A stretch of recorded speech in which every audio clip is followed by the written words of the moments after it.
Caption Close Manila, Philippines, AP. The Philippine Congress voted overwhelmingly Wednesday to approve President Rodrigo Duterte's request to extend martial law in the south by a year after the military warned that terrorist threats continue to lurk in the region despite the defeat of a disastrous pro-Islamic state group siege. A majority of the Senate and the House of Representatives, with 240 voting to approve and 27 opposing, backed the extension of martial law across the Mindanao region through the end of 2018. The vote followed warnings by Defense Secretary Delfin Lorenzana and other officials that IS-linked militants were trying to recover from their defeat in southern Marayway City and were plotting new attacks. The rebellion has not stopped, it has just moved to another place, Lorenzana told senators and House members in a special joint session. Several lawmakers from the South backed martial law, saying it would prevent a repeat of the bloody Marayway siege and foster the Islamic city's rebuilding. 5 months of intense fighting, including daily airstrikes and artillery bombardment by the military on hundreds of militants, left more than 1,100 combatants and non-combatants dead and displaced about 500,000 people, turning mosque-studded Marayway's central business and residential districts into a smoldering war zone.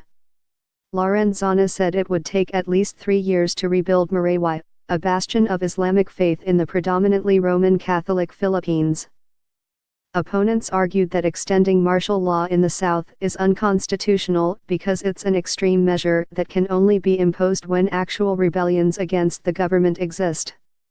They expressed fears that such a move can be a prelude for Duterte to declare martial law throughout the Philippines. Sen. Francis Pangilinan, who heads the main opposition Liberal Party, rejected the martial law extension, saying it did not have a clear constitutional basis. He cited the government's declaration that the terrorists have been defeated in Marayway, and said that major rebel attacks have been dealt with by past presidents without resorting to martial rule. We will be in danger of becoming the monsters that we seek to defeat, those who have no regard for law, order, or respect for the Constitution, Pangilinan said.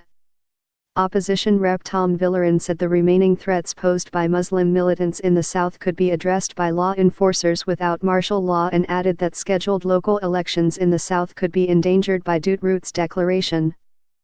Another opposition legislator, Edgar Aris, warned that the Philippines risks being regarded as a banana republic if officials flaunt the Constitution. Asked by a lawmaker what difference martial law will make, Military Chief of Staff General Ray Leonardo Guerrero acknowledged that martial law would not give any power tactically to troops, but argued that it provides the environment for us to succeed. The Marayway uprising, which began on May 23, prompted Duterte to declare martial law to deal with his worst crisis so far. It also reinforced fears that the Islamic State group was taking serious steps to gain a foothold in Asia and elsewhere as it faced battle setbacks in Syria and Iraq.